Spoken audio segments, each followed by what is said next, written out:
ইন্নাল্লাহা লা ইউগাইয়িরু মা ইন্নাল্লাহা লা ইউগাইয়িরু মা বিকাওমিন হাত্তা ইউগাইয়িরু মা বিআনফুসিহিম। আল্লাহ তাআলা সেই জাতির কখনো পরিবর্তন করেন না যতক্ষণ না নিজে না পরিবর্তিত হয়। এই সাজেশনটা কার সাজেশন? আর পরিবর্তন হওয়ার জন্য কি লাগবে বলেন? কি লাগবে বলেন? এটা কি অপূর্ণাঙ্গ, অসম্পূর্ণ? এটা কি মনে হয় যে দুর্বল? কি মজবুত কিতাব এটা! আল্লাহু আকবার, আল্লাহু আকবার! কি তথ্য দিয়েছে! এই যে আমার পাশে যিনি বসে আছেন চিকিৎসক, তার চিকিৎসাও এর মধ্যে আছে। বলি আলহামদুলিল্লাহ। 30 শাহরা, মা সন্তানের জন্য একটানা 30 মাস কষ্ট করেন। এটা মেডিকেল সায়েন্সের কথা। কত আগে আল্লাহ পাক এই তথ্য দিয়ে দিলেন কেমনে একটানা 30 মাস কষ্ট করেন। এর মধ্যে হচ্ছে 2 বছর 24 মাস সন্তানকে মা দুধ পান করান। এই কষ্ট থাকলো কয় মাস? 6 মাস। একটা বাচ্চা তার মার পেটে 6 মাসে ম্যাচিউরড হয়ে যায়। আল্লাহু আকবার বলেন। এরকম করে আল্লাহ পাক কোরআনে কারীমের মধ্যে অনেক চিকিৎসা দিয়েছেন। চিকিৎসক চিকিৎসা নেবে পাবে। আবহাওয়া বিজ্ঞান এর মধ্যে খুঁজে পাওয়া যায়। বলি আলহামদুলিল্লাহ। আজকে আকাশে আমরা একটু কুয়াশা লক্ষ্য করছি, কিছু মেঘ আমরা লক্ষ্য করছি। এই মেঘ নিয়ে কত গবেষণা চলেছে শতাব্দীর পর শতাব্দী। এর রহস্য বের হয়নি। 19-20 শতকের দিকে এসে কিছু রহস্য উন্মোচন করেছে বিজ্ঞান। কিন্তু রহস্য উন্মোচন করেছে, রহস্য তারা আবিষ্কার করেছে, ঠিক আছে। কিন্তু এই তথ্য যদি কোরআন আগেই দিয়ে থাকে তাহলে আবিষ্কার করলো কেমনে আবিষ্কার করলো? সূরা যুখরুফ এবং সূরা রুমে আল্লাহ তাআলা আবহাওয়া বিজ্ঞান নিয়ে কিছু কথা বলেছেন। মেটেরোলজিক্যাল সায়েন্স অ্যান্ড কোরআন, আবহাওয়া বিজ্ঞান এবং কোরআন আবহাওয়া বিজ্ঞান যা বলেছে কোরআন তার 1500 বছর আগেই বলে দিয়েছে। জোরে বলি সুবহানাল্লাহ। আজকে বিজ্ঞান গবেষণা করে দেখতেছে যে বৃষ্টির জন্য প্রথমে বায়ুর প্রবাহ। কিসের প্রবাহ? বায়ুর প্রবাহ। এরপরে মেঘের স্তূপীকরণ, এবং সেই ঘনীভবন থেকেই বৃষ্টির মূল রহস্য উন্মোচিত হয়। এই যে বায়ু প্রবাহ, এই তথ্যটা বিজ্ঞান হালে এসে বের করেছে। আল্লাহ রাব্বুল আলামিন কত আগে জানিয়ে দিচ্ছেন। আল্লাহ রাব্বুল আলামিন বলেন, হুয়াল আল্লাহুল্লাযী ইউরসিলুর রিয়াহা ফাতুসিরু সাহাবান ফায়াবসুতুহু ফিস সামা কাইফা ইয়াশাউ ওয়া ইয়াজআলুহু কিসাফান ফাতারাল ওয়াদাক يخرج من خلاله فإذا أصاب به من يشاء من عباده إذا هم يستبشرون। জোরে বলুন আল্লাহু আকবার। বাড়ি থেকে মিলায় নেবেন সূরা রুম আয়াত নাম্বার 48। মহান রব্বুল আলামিন তিনি বলছেন, আমি তো সেই রব যে রব আমি আকাশে বায়ু প্রেরণ করি। আগে বাতাসের প্রবাহ, বায়ুর প্রবাহ দিয়ে দেন, এরপরে মেঘমালাকে তিনি সঞ্চারিত করেন। সেই মেঘমালা কি যেমনি ইচ্ছা আল্লাহ রাব্বুল আলামিন গোটা আকাশে ছড়িয়ে দেন। এই যে তথ্যটা আল্লাহ রাব্বুল আলামিন দিয়েছেন, বিজ্ঞান কি প্রমাণ করেছে? না বিজ্ঞান কোরআন থেকে ধার নিয়েছে। আবার এই যে বৃষ্টিটা হয় আকাশ থেকে, এই আকাশ থেকে বৃষ্টি যে নাজিল হয় সেটা কিন্তু ডিসপ্লানে নাজিল হয় না, অপরিমিত নাজিল হয় না। যেটা পরিমাণ মতো নাজিল হওয়া দরকার সেটা পরিমাণ মতোই নাজিল হয়। কিন্তু আকাশ থেকে যে বৃষ্টি নাজিল হয় তার আগে এই আকাশে বাষ্পীয় আকারে পানিগুলো মেঘ বানায়েন, উপরের দিকে উঠেন, পানির চক্রের মাধ্যমে উঠায় নেন। তিনি আমার কে? পৃথিবীর সমস্ত টেকনোলজি এক জায়গায় করে যদি কিয়ামত পর্যন্ত চেষ্টা করে এই পানি চক্রের এই পুনরুৎপাদন, মানে এই চেষ্টা যদি চালাতে থাকে যে আমরা এই পানি চক্র আবিষ্কার করব, পারবে? সম্ভব? নর্দমার পানি, পানির উৎস সমুদ্রের পানি, লবণ, এই খরস্রোতা পানি, এই লবণ পানিগুলোকে আল্লাহ পাক ফিল্টার করে তুলতেছেন আকাশে। ফিল্টার কি দেখা যায়? এগুলো কে তুলছেন? বলেন কে তুলছেন? এবং সেই পরিমাণ পানি তোলেন যে পরিমাণ পানি বৃষ্টি হয়। সুবহানাল্লাহ বলবেন না? একদম পরিমাণ মতো। আল্লাহ রাব্বুল আলামিন বলেন, ওয়াল্লাযী নাযালা মিনাস সামাই মাআন বিকদরিন ফাআনশারনা বিহি বালদাতাম মাইতান কাযালিকা তুখরাজুন। জোরে বলুন আল্লাহু আকবার। তিনি সেই মহান রব। সূরা রুম সূরা যুখরুফ আয়াত নাম্বার 11। তিনি সেই মহান রব যিনি আকাশে বিকদরিন পরিমাণ মতো পানি তোলেন। জোরে বলুন সুবহানাল্লাহ। নাজিল করেন এবং তোলেন পরিমাণ মতো।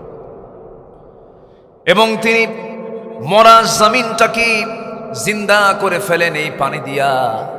আল্লাহ রাব্বুল আলামিন যে পরিমাণ পানি সুন্দর করে জমিন থেকে পানি চক্র আকারে তোলেন, বিজ্ঞান, আধুনিক বিজ্ঞান গবেষণা করে বের করছে প্রতি সেকেন্ডে 16 মিলিয়ন টন পানি বাষ্প হয়ে উপরে ওঠে। 16 মিলিয়ন টন, যা বছরে এর পরিমাণ দাঁড়ায় হলো 513 ট্রিলিয়ন টন। কেউ তো আল্লাহু আকবার বললেন না? জোরে বলি আল্লাহু আকবার। যদি এই সিস্টেম না থাকতো, এই সিস্টেম যদি আল্লাহ না রাখতেন, পৃথিবীর কোন সিস্টেম থাকতো? সব শেষ হয়ে যেত। যদি এই সিস্টেম যদি না থাকতো, তাহলে বৃষ্টি যদি কম হতো অথবা পরিমাণ মতো না হতো, গ্রাউন্ড ওয়াটার লেভেল ক্রমশ নিচে নেমে যেত, সাস্টেইনেবল ওয়াটার ম্যানেজমেন্ট চ্যালেঞ্জের মুখে পড়ে যেত। ভূগর্ভস্থ পানির স্তর কমে গেলে agricultural productivity, urban water supply ব্যাপক সংকটে পড়ে যেত। ফলে পুরো ইকোলজিক্যাল সিস্টেমের ভারসাম্য নষ্ট হয়ে প্রাণের অস্তিত্ব ধ্বংসের মুখে পড়ে যেত।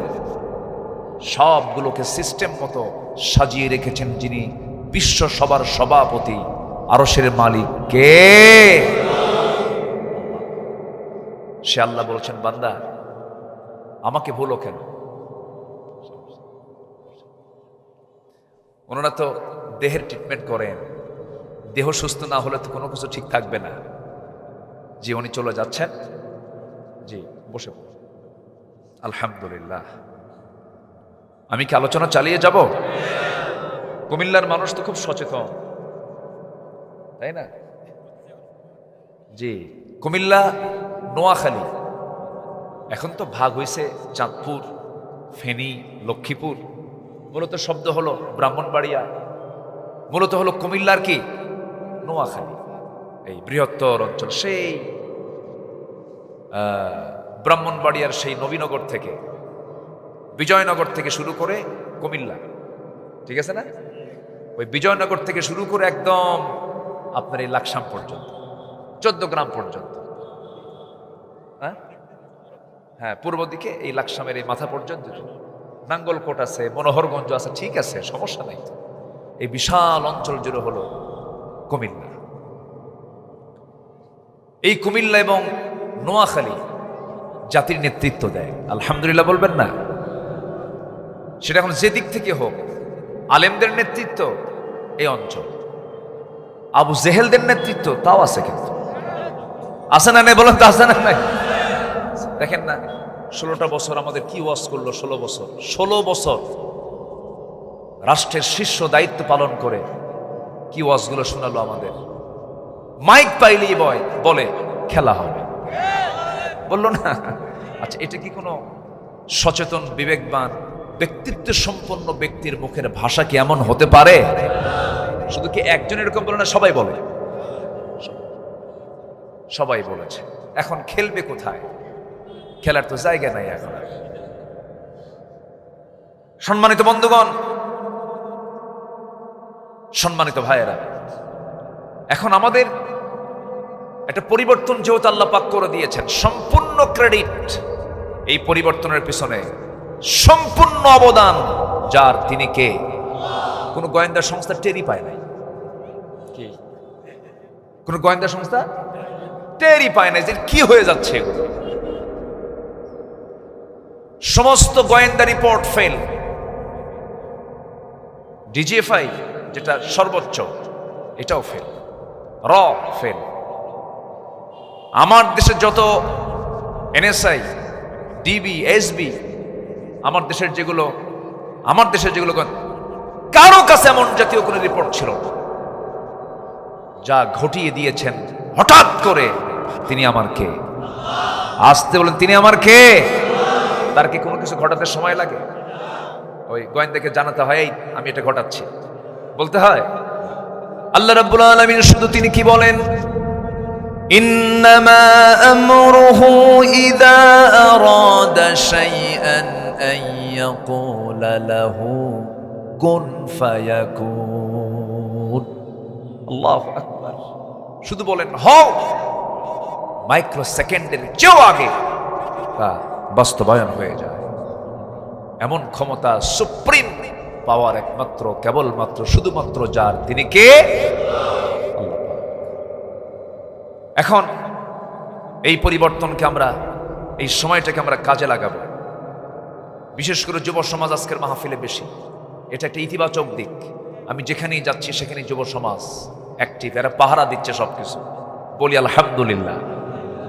আমি তো ভাবছিলাম যে এই যুব সমাজগুলো মনে হয় ডিভাইসে, নেশায়, মাদকে, তারপরে অসৎ নেতৃত্বে মনে হয় এরা নষ্ট হয়ে গেছে, মনে হয় আর হবে না, আর মনে হয় এরা উঠে দাঁড়াতে পারবে না। না, জাতে মাতাল, তালে ঠিক। জাতে মাতাল ছিল কিন্তু তালে ঠিক ছিল, জায়গা মতো তারা ঠিকই জায়গায় পৌঁছে গেছে। চিন্তা করা যায়, বাপ আটকাচ্ছে, বাবা তুই রাস্তায় নামিস না। সন্তান বলছে, বাবা আবু সাইদের রক্ত বৃথা যেতে দেব না। এই যুবকদের এই ভিতরে এই তেজস্বিকতা, এই রক্তের যে গরম তেজ, এটা সৃষ্টি করে দিয়েছেন দিলের মধ্যে, তিনি আমার কে? ওয়াসাব্বিত আকদামানা। তাদের কদমটাকে আল্লাহ মজবুত করে দিয়েছেন। এখন যুবকরা, তোমাদের কিছু আদর্শিক পরিবর্তন দরকার। এই পরিবর্তন কি দরকার, একটু এটা নিয়ে আমি জাস্ট আজকে কিছু সাজেশন দেব। শুনবা যুবকরা, শুনবা তোমরা? এটা মেনে চলবা তো? আল্লাহ তোমাদের হাতে, সামনে তোমাদের হাতে আল্লাহ ক্ষমতা দিয়ে দিও, তোমাদের হাতে ক্ষমতা দিয়ে দিবেন। তোমার শুধু নিজেকে প্রস্তুত করে নাও। আল্লাহ নিজেই তো ওয়াদা করছেন। আল্লাহ রাব্বুল আলামিন বলেন, ওয়া'দাল্লাহু আল্লাযীনা আমানু মিনকুম ওয়া আমিলুস সালিহাতি লায়াস্তাখলিফান্নাহুম ফিল আরদ। আল্লাহ ওয়াদা করছেন, যারা ঈমান আনবে এবং নেক আমল করবে, আদর্শ সুন্দর করবে, চরিত্রবান যারা হবে, আমি আল্লাহ তাদের হাতে খেলাফতি দিয়ে দেব। জোরে বলি সুবহানাল্লাহ। নোংরামি করা যাবে না। এখন এখানে আদর্শ মানতে হবে একজনের, তিনি হচ্ছেন মুহাম্মদুর রাসূলুল্লাহ। মুহাম্মদুর রাসূলুল্লাহ। এবং দল করতে হবে অন্য নেতার না নবীর দল? বলেন বলেন, কার দল? কি অন্য কারো দল না নবীর দল? নবী যে দল করেছেন সেই দল আমাকে আপনাকে করতে হবে, তাহলে আদর্শ ঠিক থাকবে। নবীর দল ছাড়া এই দেশে আরো দল আছে না নাই? আসতে বলে আছে না নাই? ইসলামকে তারা চায় না। ইসলাম সমাজে চালু হোক, রাষ্ট্রে চালু হোক, এটা চায় না। এমন জাতীয় দল আমার দেশে আছে না নাই? এবং সেই দলের নেতা মুসলমান, মুসলিম পরিবারের সন্তান আছে না নাই? এখানেই প্রশ্ন, এখানেই কথাগুলো ক্লিয়ার করা দরকার। আমরা আর ঠকতে চাই না। বহু ঠকছি আমরা। এই 53 বছর আমাদেরকে ঠকানো হয়েছে, বহু ঠকেছি। বিভিন্ন গেম খেলেছে এরা। কেউ ক্ষমতার মসজিদে 25 বছর, কেউ 16 বছর, কেউ 9 বছর, কেয়ারটেকার গভর্নমেন্টরা কয়েক বছর। যা দেখেছি আমরা, সব জাতিকে শুধু ঠকানো হয়েছে। জাহান্নাম থেকে বাঁচানোর জন্য কোনো ব্যবস্থা করা হয়নি, জাতির চরিত্র ভালো করার জন্য কোনো ব্যবস্থা করা হয়নি। ফলাফল আজকে স্বাধীনতার 53 বছর পরে এসে স্বাধীনতার ফলাফল, প্রথম স্বাধীন হয়েছে আমরা হিন্দুস্তান পাকিস্তান, দুই জাতি। মুসলিম তাহজিব তামাদ্দুনকে রক্ষা করার জন্য স্বাধীন হয়েছে 47-এ। এটা হচ্ছে মূল লক্ষ্য। ওই লক্ষ্য পূরণ হয়নি। ৭১ আবার স্বাধীন হলাম, তাও লক্ষ্য পূরণ হয়নি। আজ পর্যন্ত দেখেন ৫৩ বছরের স্বাধীনতার ৫৩-৫৪ বছরে বাংলাদেশের মুসলমানদের নামাজের ফলাফল, নামাজি মুসলমান ৫%, বেনামাজি মুসলমান ৯৫%। কি কথা কি ক্লিয়ার? কথা কি বুঝতেছেন আপনারা? যদি নামাজ কায়েম হতো, নামাজের সরকার যদি কায়েম হতো, নামাজের সরকার যদি আসতো, নামাজি হতো ৯৫%, বেনামাজি হতো ৫%। অতএব সব দেখা শেষ। আগামীর দেশ আমরা দেখতে চাই ইসলামের দেশ, কোরআনের দেশ। রাজি আছেন কারা কারা? কারা কারা রাজি আছেন হাত উঁচু করে দেখা।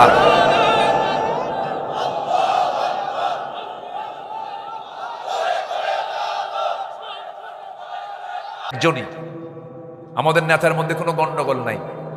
আমাদের নেতা কয়জন? একজন, তিনি হচ্ছেন মুহাম্মদ সাল্লাল্লাহু। আমাদের রব কয়জন? তিনি কে? আচ্ছা, আমাদের রব একজন, আমাদের নেতাও একজন। আমাদের সংবিধান কয়টা? বলেন বলেন, সংবিধানের নাম কি? দল কয়টা? তার নাম কি? ইসলাম। তার নাম কি বলেন? আরো জোরে, আরো জোরে। সব তো ঠিকই ছিল, কিন্তু এর মধ্যে কিছু প্যাঁচ লাগাই দিছে, আছে না? আছে। এই প্যাঁচ যারা লাগায় এদেরকে চিহ্নিত করতে হবে। বাতিল কিন্তু ঠিকই হককে চিনে। এই দেশের শতাধিক দল থাকার পরেও একটা দলকে 5 অগাস্টের কয়েকদিন আগে নিষিদ্ধ করেছিল, জানেন না আপনারা? সবাই জানেন না? বাতিল কিন্তু ঠিকই হককে চিনতে পেরেছে। বাতিল গোষ্ঠী চেনে হক কোনটা, আর দালাল কিছু আছে তারা ফতুয়াবাজি করে বেড়ায়, আছে না নাই? ওরা কিন্তু ঠিকই চেনেছে। ওরা চেয়েছিল নির্দিষ্ট একটা দলকে নিষিদ্ধ করতে, না, ওরা চেয়েছিল ইসলামকে নিষিদ্ধ করতে। ইসলাম নিষিদ্ধের পরিকল্পনা করতে গিয়ে তারা নিষিদ্ধ হয়ে গেছে। এই জন্য আসুন, আকলমন্দ ইশারা বাসা, সচেতন ব্যক্তির জন্য ইঙ্গিত যথেষ্ট, বুঝে নেন। আমরা সত্যের পথের সৈনিক হয়ে থাকবো, বাতিলদের সামনে মাথা নত করবো না। জোরে বলি ইনশাআল্লাহ, আর জোরে বলি ইনশাআল্লাহ। আমার আচরণ হবে নবীর মতো। কার মতো? বলেন বলেন বলেন বলেন। আমার নবী কি বিড়ি খাইছে? আমরা বিড়ি খাই? খাই না। এ জাতি বিড়ি খায় না, হয়তো আপনি খান। এই জাতির তো জাতীয়, এই জাতির জাতীয় খাবার হলো বিড়ি খাওয়া। জাতীয় খাবার কি? বিড়ি খাওয়া। এত বিড়ি খায়, বাপরে বাপ। শীত বাড়লে বিড়ি খাওয়া বাড়ে। হ্যাঁ, ঠান্ডা লাগে তো বিড়ি খায়, শরীর গরম বানায়। এতগুলো বাজেট হলো, প্রত্যেকটা বাজেটে অর্থমন্ত্রী বিড়ির দাম বাড়াইছে, কিন্তু যারা বিড়ি খায় তারা বলে বাড়াও, কোনো সমস্যা নাই, প্রয়োজনে বাড়ি বেঁচে হলেও খাবো। এত নেশা। কোনো নেশার দিকে মুসলমান যেতে পারে না। মুসলমানের ওযু শিখায় দেয় কোনো নেশা করা যাবে না। মুসলমানের ওযু শিখায় দেয় কোনো নেশা করা যাবে না, কোনো দুর্গন্ধ মুখে নেওয়া যাবে না। বলেন তো, ওযু কি এটা শিখায়? ওযুর শিক্ষা কি এটা? যে ওযু বানাবে তার কি এরকম মানায়? না। কোনো নেশার দিকে আমরা যাব না। পাপ করবেন, পাপ আপনাকে ঘেরাও করবে। যে পাপই আমি করি না, কোনো ছোট হোক বড় হোক, পাপ করা মাত্র সে পাপ আমাকে ঘেরাও করে ফেলবে। আল্লাহ রাব্বুল আলামিন কোরআনে বলেন, বালা মান কাসাবা সাইয়্যাতান ওয়া আহাতাত বিহি খাতিআতুহু ফাউলাইকা আসহাবুন নারি হুম ফিহা খালিদুন। বান্দা, তুমি পাপ করবে, পাপ তোমাকে ঘেরাও করে ফেলবে। যে বিড়ি খায় তার ঠোঁটটা কি হয়ে যায়? ওই ঠোঁট দেখে মানুষ ওকে কি বলে? সাধারণ মানুষ কয় না, বিড়িখোর কয়। পাক্কা বিড়ি খায়, বিড়িখোর। যে মদ পান করে তার চোখটা লাল হয়ে যায়। আল্লাহ পাক বলছেন, পাপ করবে, পাপ আমি তাকে ঘেরাও, পাপ তাকে ঘেরাও করে ফেলবে। যে বিড়ি খায় তার ঠোঁটটা, তার চোখটা লাল হয়ে যায়, চোখটা যেন বের হয়ে আসার মতো হয়। সেই সময় সবাই বলে, লোকটার চোখ এরকম লাল, নিঃসন্দেহে সে কি খোর? মদখোর। পাপ করবেন, পাপ আপনাকে ঘেরাও করে ফেলবে। জিনা করবি, জিনার ফল হলো সে এমন রোগের রোগাক্রান্ত হয়ে পড়বে, সে স্বাভাবিক জীবনে আসতে পারবে না। সেই তার রোগ প্রমাণ করে দেবে সে একজন জেনাকার মানুষ। এই জন্য কোনো পাপের দিকে যাওয়া যাবে না। সবচেয়ে বড় চ্যালেঞ্জ হলো নিজের জীবনে যেন পাপ খুব কম হয়, পাপের পরিমাণটা যেন একদম নগণ্য হয়। আল্লাহ বলছেন, বান্দা ছোট ছোট পাপ তোমার দিকে আমি আল্লাহ তাকাবই না, বড় বড় গুনাহগুলো ছেড়ে দাও, আমার কাছে আসো। আল্লাহ রাব্বুল আলামিন বলছেন, ইন তাজতানিবু কাবাইরা মা তুনহাউনা আনহু নুকাফির আনকুম সাইয়্যাতিকুম ওয়া নুদখিলকুম মুদখালান কারীমা। জোরে বলুন আল্লাহু আকবার। আমি আল্লাহ, আমি রব তো বড় রব, তোর ছোট্ট ছোট্ট গুনার দিকে তাকাবো না, বড় বড় গুনাহগুলো ছেড়ে দাও, কবিরা গুনার দিকে যেও না। আমি আল্লাহ তোমাকে সব মাফ করে সম্মানজনক জান্নাত আমি তোমাকে দিয়ে দেব। কার কথা? আসতে বলবেন না, কার কথা? মিথ্যা কথা বলা ছোট পাপ না বড় পাপ? বলেন বলেন বলেন। আল কিযবু উম্মুল খাতিআত, আল কিযবু উম্মুল খাতিআত। মিথ্যা হচ্ছে সমস্ত পাপের মা, সমস্ত পাপের মা। আমার দেশের যতজন ক্ষমতায় ছিল সব এতদিন যারা দেশ চালিয়েছে সবগুলো সত্যের উপরে না মিথ্যার উপরে? মিথ্যার উপরে। শুধু ধোঁকাবাজি করেছে। কথা বলবো? কোনো সমস্যা নাই তো? জি, সমস্যা থাকলেও তো বলবো। 16 বছর তো কথা বলেছি।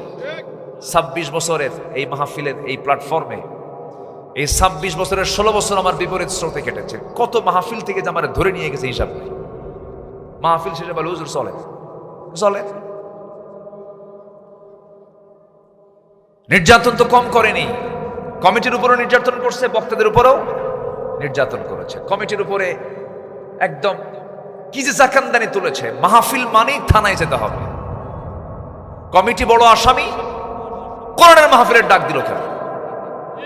কি ঠিক কিনা?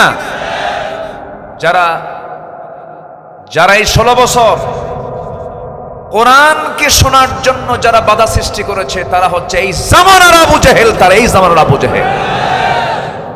আল্লাহ ছাড়েন নাই, লানত পড়েছে ওদের উপরে। যারা জুলুম করবে, লানাতুল্লাহ, লানাতুল্লাহ, আল্লাহর লানত। যারা জুলুম করে, কার কথা? আল্লাহর কথা। লানত পড়ছে। দেখেন না, হাজার হাজার কোটি টাকার মালিক পালানোর জন্য দাড়ি কেটেও কাম হলো না। কাম হয়েছে? দাড়ি কেটা কাম হয়নি, ধরিয়ে ফেলছে।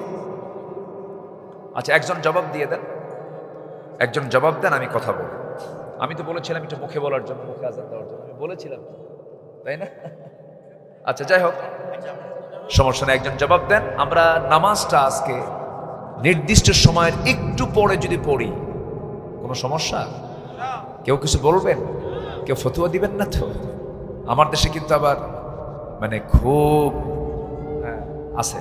এই জন্য আমরা নামাজ পড়বো, এখানে নামাজ পড়বো আমরা। জোরে বলি ইনশাআল্লাহ। কেউ নড়বেন না। আল্লাহর জমিন সবটাই মসজিদ, বলি আলহামদুলিল্লাহ। যদি কোনো মুসল্লি মসজিদে থাকেন সেখানে থাকবেন, সমস্যা নাই। কিন্তু এখান থেকে মসজিদে যাওয়ার এখন দরকার নাই। আমরা এখানে আজকে নামাজটা পড়বো। জোরে বলি ইনশাআল্লাহ। এই উম্মতের জন্য রাসূল বলেছেন, আমার উম্মতের জন্য কিছু অতিরিক্ত আল্লাহ পাক নিয়ামত দিয়েছেন। এর মধ্যে একটা হলো গোটা জমিনটাই মসজিদ। আল্লাহু আকবার। গোটা জমিনটাই মসজিদ। আমরা বসি। সম্মানিত ভাইয়েরা, তাহলে আমরা 15টা কোরআনের আলোকে মুমিনের সৌন্দর্য আজকে আমরা শিখে যাব যা রাসূলের মধ্যে ছিল। এর মধ্যে একটা হলো রাসূল কোনোদিন মিথ্যা বলেননি, আমরাও মিথ্যা বলবো না। জোরে বলি ইনশাআল্লাহ। লোকজন যায় কেন? একটু বসেন, এখানে জমাত বড় হবে। হ্যাঁ, একটু বসুন।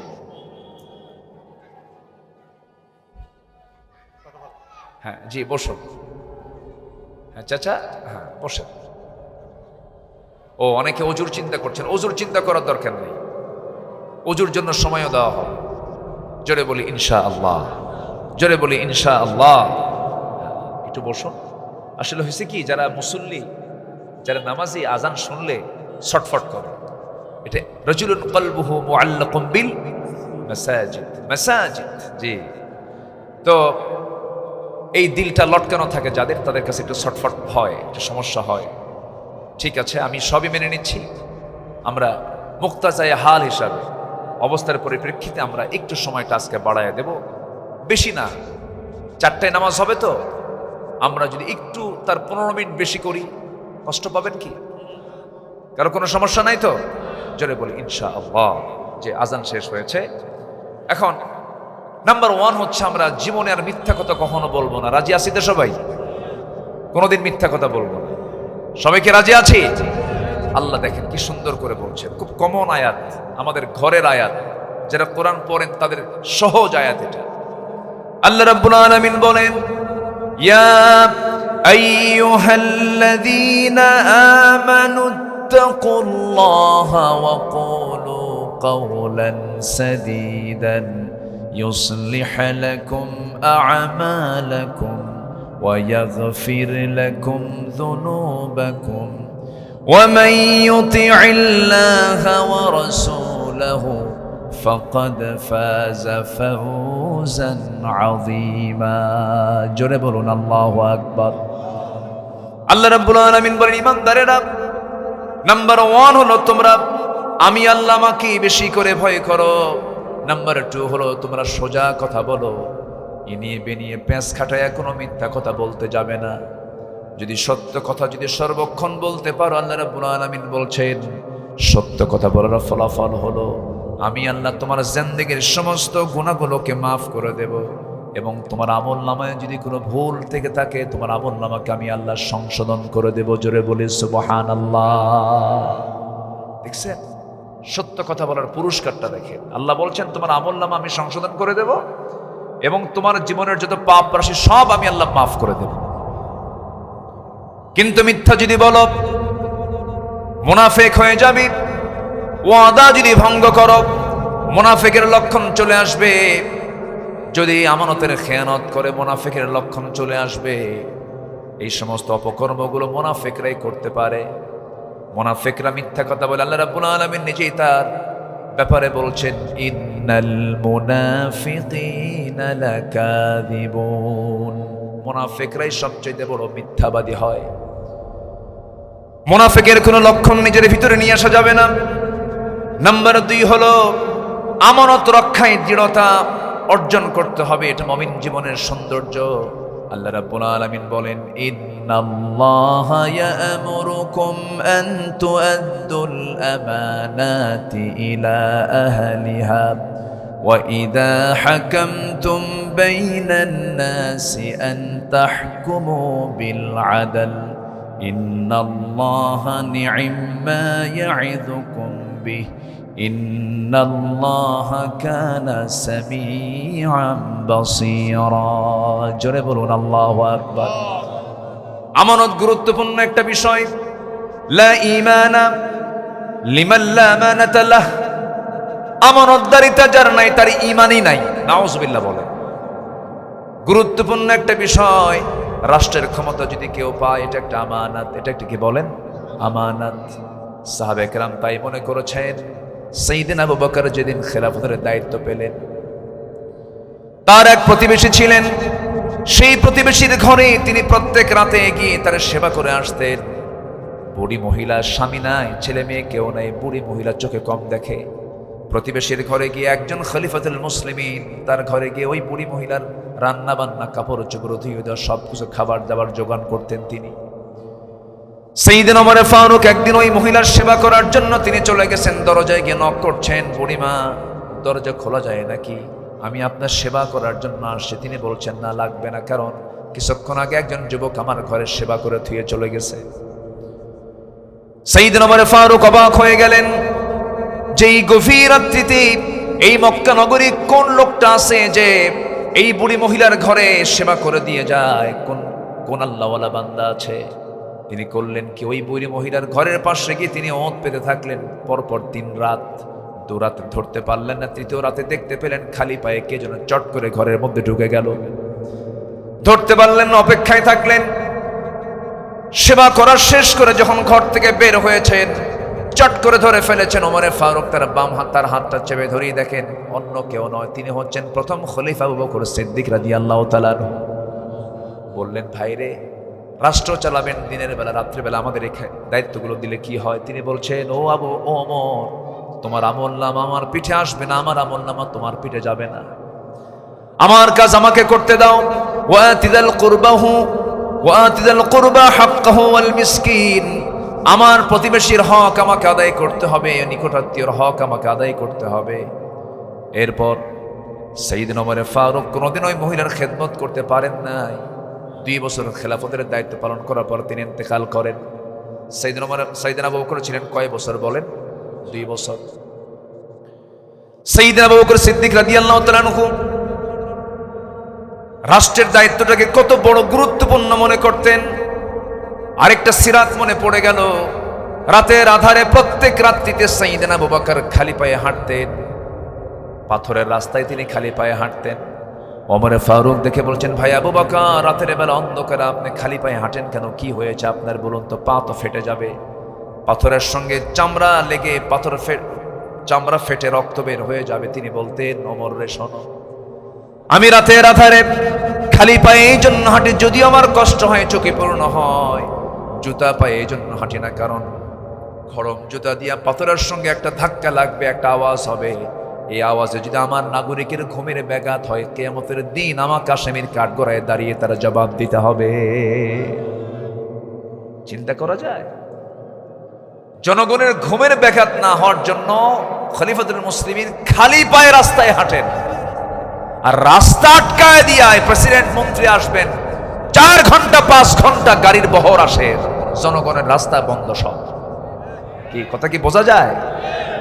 আমার নিজের চোখ সাক্ষী। মালয়েশিয়াতে গিয়েছিলাম কয়েক বছর আগে, মাহাথির মোহাম্মদ তখন বেঁচে ছিলেন। আমি কেএলএতে একটা শপিংয়ে ঘুরতেছিলাম, একটা মার্কেট আমি ঘুরতেছিলাম।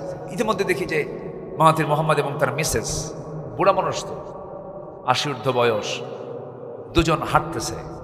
তার আগেও কোনো প্রটোকল নাই, পিছনেও কোনো প্রটোকল নাই, একা একা ঘুরতেছে একটা দেশের প্রধানমন্ত্রী। আর আমার দেশে কত কি লাগে? আধুনিক বিশ্বের কথাই বলছে। ওমরে ফারুক তো, সাইয়েদনা আবু বকর তো 1000 বছর আগের কথা। আধুনিক বিশ্বেও এমন লিডার আছে না নাই? কিচ্ছু লাগে না। সাইয়েদনা ওমর ফারুক রাদিয়াল্লাহু আনহু যখন খেলাফতের দায়িত্ব পেলেন, ওই মহিলাটা মারা যায় নাই, বুড়া মানুষ, বুড়ি মহিলা। মনে আছে আপনাদের কথাগুলো? ওই বুড়ি মহিলা এখনো মারা যান নাই, বেঁচেই আছে। ওই বুড়ি মহিলার খেদমত করবে কে? সাইয়েদনা আবু বকর তো ইন্তেকাল করেছেন।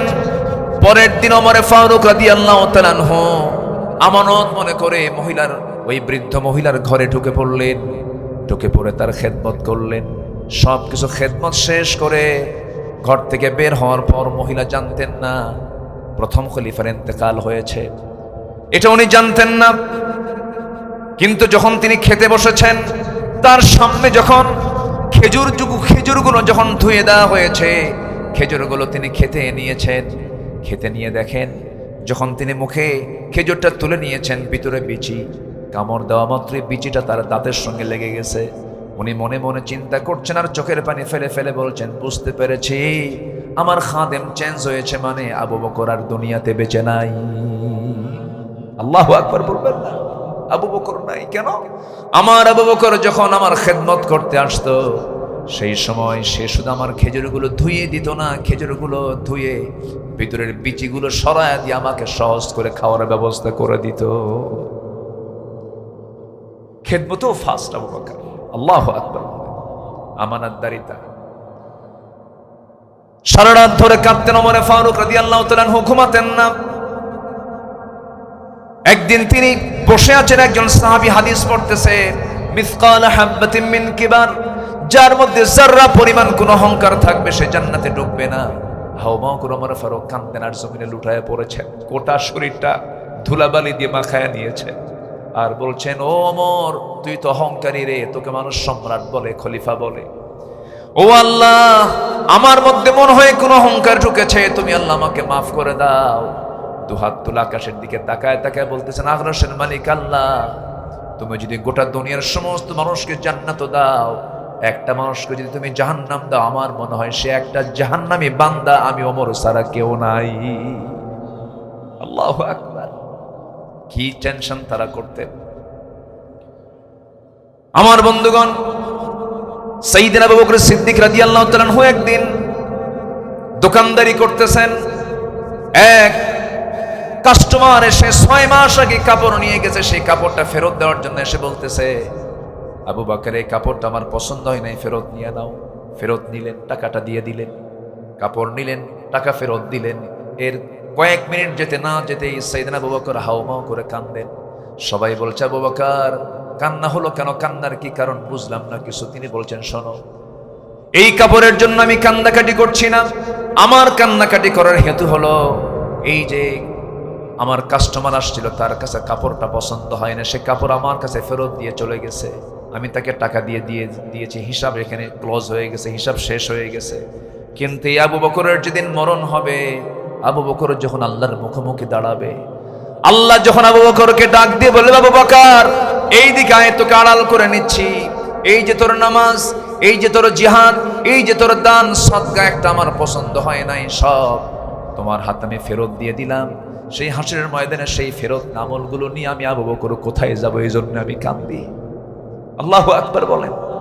আমার ভাইরা, সেই জন্য ইমানদারের সৌন্দর্য নিয়ে আসতে হবে ভিতরে। মুমিনের সৌন্দর্য যদি চলে আসে, ইমানের সৌন্দর্য যদি চলে আসে, আল্লাহ রাব্বুল আলামিন সুন্দর করে ওয়াদা করছেন, ইন্নাল্লাযীনা আমানু ওয়া আমিলুস সালিহাতি কানাত লাহুম জান্নাতুল ফিরদাউসি নুজুলা খালিদিনা ফিহা লা ইয়াবগুনা আনহা হিওয়ালা। জোরে বলুন আল্লাহু আকবার। নাম্বার 3 হলো ইনসাফ কায়েম করতে হবে, সদাচরণের দৃষ্টান্ত রাখতে হবে। আল্লাহ রাব্বুল আলামিন সুন্দর করে বোঝাচ্ছেন, ইন্নাল্লাহা ইয়া'মুরু বিল আদলি ওয়াল ইহসানি ওয়া ইতাই যিল কুরবা ওয়া ইয়ানহা আনিল ফাহশাই ওয়াল মুনকারি ওয়াল বাগি ইয়া'iদুকুম লা'আল্লাকুম তাযাক্কারুন। সূরাতুন নাহাল আয়াত নম্বর 90। এটা হলো খুতবার আয়াত। কিসের আয়াত? সব খতিবরাই খুতবাই আয়াত বলে ফেলে। কোরআনে কারীমের সবচেয়ে ব্যাপক বিস্তৃত অর্থ বহন করে হলো এই আয়াত। আল্লাহু আকবার। আমার বন্ধুগণ, আমার ভাইয়েরা, এই যে খোলাফায়ে রাশিদিন, তারা তাদের চারিত্রিক সৌন্দর্য নিয়ে এসেছেন। এই লোকগুলো যে সমাজে জন্ম নিয়েছেন, সেই সমাজের মানুষকে ভালো না খারাপ ছিল? যে সমাজে জন্ম নিয়েছিলেন ভালো ছিল? ভালো ছিল। শুধু খারাপ না, খারাপের কোনো কোয়ালিটি নেই। খারাপের মধ্যেও তো একটা জাত থাকে। মহা খারাপ ছিল। নিজের মাকে বিয়ে করত। নাউজুবিল্লাহ বলবেন না? কি নিজের মা? এখন বলেন তো, নিজের মাকে বিয়ে, এরকম আছে? এরকম লোক আছে? নিজের মাকে বিয়ে করত। এত জঘন্য তারা। মা সৎমাকে, বাবা সৎমাকে তালাক দিয়েছে, পরের দিন সেই সৎমাকে ছেলে বিয়ে করে ঘরে আনছে। জোরে বলি নাউজুবিল্লাহ। কাবা শরীফের সামনে, কাবাকে সামনে রেখে তারা উলঙ্গ হয়ে ঘুরত, উলঙ্গ হয়ে জিয়ারা করত। আমার রাসূলের বয়স যখন 5 বছর, আমার রাসূলকে তার চাচা বলতেছে, মুহাম্মদ আমরা তো তওয়াফ করব, তুমি একটু উলঙ্গ হও। উনি লুঙ্গির গিটায় হাত দিয়েছেন। ওই এলাকার তো কালচার এটা, লুঙ্গির গিটায় হাত দিয়েছেন যে খুলবেন, কিন্তু এত লজ্জা তিনি পাচ্ছেন, এতগুলো লোকের সামনে আমি খুলবো কেমনে? অজ্ঞান হয়ে পড়ে গেছে। আল্লাহু আকবার। কি আদর্শ আমার নবী। জন্ম নিয়েছেন, মার দুধ তো কিসমতে জোটে নাই। চলে গেছেন মা হালিমাতুস সাদিয়ার ঘরে, 5 বছর থেকেছেন। সেখানেই সিনা সাক হয়েছে, ওপেন হার্ট সার্জারি হয়েছে। আলাম নাশরাহ লাকা সাদরাক। সেই বনু সাদের হালিমাতুস সাদিয়ার ঘরে তিনি থেকেছেন, দুধ পান করেছেন। মা হালিমাতুস সাদিয়া বলেন যে শিশু মোহাম্মদ যখন আমি তাকে দুধ দিতাম ডান স্তনের, সে ডান স্তনের দুধই পান করত। আমি তাকে 1000 বার চেষ্টা করেছি বাম স্তনের দুধ পান করার জন্য, খাওয়াতে পারিনি। সে তার দুধ ভাইয়ের জন্য রেখে দিত। জোরে বলি সুবহানাল্লাহ। আমার নবীজির জন্ম মাত্র 3 দিন তার বয়স। আবু তালেব যদিও কাফের ছিলেন, কিন্তু আমি আমার ভাষায় প্রায় বলি ভদ্র কাফের। কি কাফের? বেদব না, ভদ্র কাফের। সারা জীবন নবীর পক্ষে কথা বলেছেন, বহু সংগ্রাম করেছেন নবীকে বাঁচায় রাখার জন্য, অনেক চেষ্টা করেছেন। একদিন বলতেছে, ভাতিজা মোহাম্মদ, তুমি তো আল্লাহর নবী, এখন আমি তোমাকে কোলে নিয়েছি, 3 দিনের বাচ্চা যেদিন তুমি, আমি লক্ষ্য করে দেখলাম, সিরাত গ্রন্থে আসছে, তিনি বলতেছেন, আমি লক্ষ্য করে দেখলাম মোহাম্মদ, তোমার মা তোমাকে কোলে নেয় না, তোমার মা শুধু কান্দে, তোমাকে দূরে দূরে রাখে। তো তোমাকে চাঁদনি আকাশের নিচে তোমার মা তোমাকে শোয়ায় রেখেছে। সেই শোয়ায় রাখা অবস্থায় আমি দেখতে পেলাম তুমি একাকী, নিঃসঙ্গ, তোমার পাশে কেউ নাই। কিন্তু আকাশের চাঁদের দিকে তাকায় যখন তোমার বাম হাতটা ডান দিকে নাও, আকাশের চাঁদটা ডান দিকে চলে যায়। তোমার ডান হাত দিয়ে যখন বাম দিকে নাও, আকাশের চাঁদটা বাম দিকে চলে যায়। 2 হাতটা দিয়ে যখন নিচের দিকে টেনে আনো, আকাশের চাঁদটাও তোমার কাছাকাছি চলে আসে। আমি কি ভুল দেখলাম কিনা বলো তো মোহাম্মদ?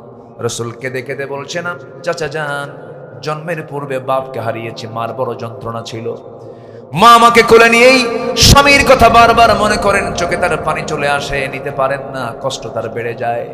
মা আমাকে একাকী শুয়ে রাখেন আকাশের চাঁদনি আকাশের নিচে, আমার সঙ্গে সঙ্গ দশ তিনি পান না, শান্তি পান না। আমাকে একাকী রেখে তিনি চাঁদনি আকাশের নিচে রেখে দূরে থাকেন। আল্লাহ রাব্বুল আলামিন ওই সময়টার জন্য আকাশের চাঁদ আমার জন্য খেলনা বানাইয়া দিয়েছিলেন। নবীর দাম কত! বুখারী শরীফের হাদিস, রাসূল শুধু নখটা উঁচু করেছেন, আকাশের চাঁদ ইনশাক্কাল কামার দুভাগ হয়ে গেছে। সেই নবীর চরিত্র, সেই নবীর আদর্শ আমাদেরকে লালন করতে হবে। আমরা তো এমন কোন দুর্বল নবী, দুর্বল নেতৃত্ব আমরা পাইনি। দুর্বল নেতৃত্ব আমার নয়, সবল নেতৃত্ব মুহাম্মদ সাল্লাল্লাহু। নবী কোনদিন দুর্বল হয়? কোন নবী কি পৃথিবীতে দুর্বল ছিলেন? সব নবী মজবুত ছিলেন। মুসা আলাইহিস সালাম দেখে কি মনে হয়? মুসা আলাইহিস সালামের নাম শুনলে কি মনে হয়? দুর্বল? ফেরাউনকে মোকাবেলা করার জন্য কি দুর্বল হলে চলবে? রাগ কম না বেশি? আচ্ছা, রাগ কম না বেশি? শুধু রাগ না, বিশাল রাগ, প্রচুর রাগী ছিলেন। রেগে গেলে, তিনি খেপে গেলে কামসারা। তাফসীরে আসছে তার চুলগুলো খাড়া হয়ে টুপি ভেদ করে বের হয়ে যেত। আল্লাহু আকবার বলে। প্রচন্ড সাহসী ছিলেন। আমরা সেই নবীদের আদর্শকে লালন করব, জোরে বলি ইনশাআল্লাহ। নাম্বার 4 হলো ধৈর্য এবং ক্ষমার দৃষ্টান্ত আমাদের জীবনে আমরা নিয়ে আসবো, জোরে বলি ইনশাআল্লাহ। নাম্বার 5 হলো কাঁদবো আমরা কার ভয়ে? আসতে বলুন, কার ভয়ে কাঁদবো আমরা? আল্লাহর ভয়ে কাঁদবো। যার চোখটা আল্লাহর ভয়ে কাঁদে, সেই চোখ কখনো জাহান্নামে যাবে না। কার জন্য কাঁদবো আমরা বলেন তো? নবীজি যখন কাঁদতেন, নাসাই শরীফের হাদিস, নবী যখন কাঁদতেন, একটা হাদিসে দেখলাম, হাদিস আগেও পড়েছি, হঠাৎ করে মনে হলো, আমার নবীজি যখন কাঁদতেন, চুলায় আগুন জ্বলতেছে, উপরে যদি পাতিলের ভিতরে যদি কোনো গরম পানি করার জন্য গরম পানি রাখা হয়, যখন সিদ্ধ হতে থাকে গরম পানি, টকবগের একটা আওয়াজ হয়। রাসূল যখন কাঁদতেন নামাজের ভিতরে, টকবগ গলা গরম পানির মতো আমার নবীর মুখ থেকে কান্নার আওয়াজ বের হতো। ওয়াল্লাযীনা ইয়াবিতুনা লিরাব্বিহিম সুজদাও ওয়া কিয়ামা। নাম্বার 6 হলো মুমিনরা কবরের প্রতি বিনয়ের বাহু তারা প্রসারিত করবে। ওয়াখফিদ জানাহাকা লিমান ইত্তাবাআকা মিনাল মুমিনিন। নাম্বার 7 হলো মুমিনের শান্তি প্রতিষ্ঠাকারী হবে। মুমিনরা অশান্তি চাবে না, শান্তি চাবে? শান্তি চাবে। নিজেকে ছাড় দিয়ে, অন্যকে প্রাধান্য দিয়ে তবু শান্তি থাক, অশান্তির মধ্যে যাওয়া যাবে না। মুমিনরা কবরের কোনো দোষ অন্বেষণ করবে না। ইজতানিবু কাসীরাম মিনাল যান, কোনো কুধারণা পোষণ করবে না মুমিনরা। গীবত ছড়াছড়ি কিন্তু আজকে বেনামাজির মধ্যে বেশি নয়, চোর বাটপারদের মধ্যে বেশি নয়, গীবতের সরাসরি আজকে নামাজির মধ্যেই বেশি। কি ঠিক কিনা বলেন? ঠিক কিনা? এগুলো বাদ দিতে হবে। ফেসবুক এখন মাশাআল্লাহ হয়েছে গীবতের মাধ্যম। এটা ফেসবুক এখন কিসের মাধ্যম বলেন তো? কিছু হইলে কয় ফেসবুকে কিন্তু দিয়ে দেব, ও একটা তথ্য সন্ত্রাস। কি আস্তে কন কেন? আস্তে কন কেন? মান সাতারা মুসলিমান সাতারাহুল্লাহু ইয়াওমাল কিয়ামা। যে ব্যক্তি কোনো মুসলমানের দোষকে গোপন করবে, আল্লাহ তার কিয়ামতের দিন তার দোষকে গোপন করবে। এটা বিশাল ব্যাপার। আল্লাহ পাক আমাদেরকে বোঝার তৌফিক দান করুন। অসহায় অমিদের পাশে আমরা দাঁড়াবো, জোরে বলি ইনশাআল্লাহ।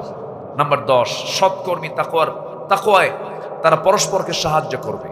তাআওয়ানু আলাল বিররি ওয়াত তাকওয়া লা তাআওয়ানু আলাল ইসমি ওয়াল উদওয়ান। নাম্বার 11 হচ্ছে যারা ঈমানদার হবে তারা আত্মীয় স্বজনের হক আদায় করবে। নাম্বার 12 হলো মানুষের সাথে সুন্দর ব্যবহার করবে। ওয়াকুলু লিন-নাসি হুসনা। নাম্বার 13 হলো জমিনে চলবে অহংকার দেখিয়ে না, বিনয়ী হয়ে। ওয়া ইবাদুর রহমানিল্লাযীনা ইয়ামশুনা আলাল আরদি হাওনা। নাম্বার 14 হলো নিজেরা দুঃসময় আল্লাহর পথে ব্যয় করবে, সুসময় আল্লাহর পথে ব্যয় করবে। ইনফিকুনা ফিস সাররা ওয়াদ দাররা ওয়াল কাযিমিনাল গায়য ওয়াল আফিনা আনিন নাস। এবং নিজেদের রাগকে, সর্বশ্রেষ্ঠ রাগকে নিয়ন্ত্রণ করবে। আল্লাহ তাআলা এই সমস্ত গুণ আমাদের ভিতরে আল্লাহ পাক উপস্থিত করে দেন। জোরে বলি আমিন।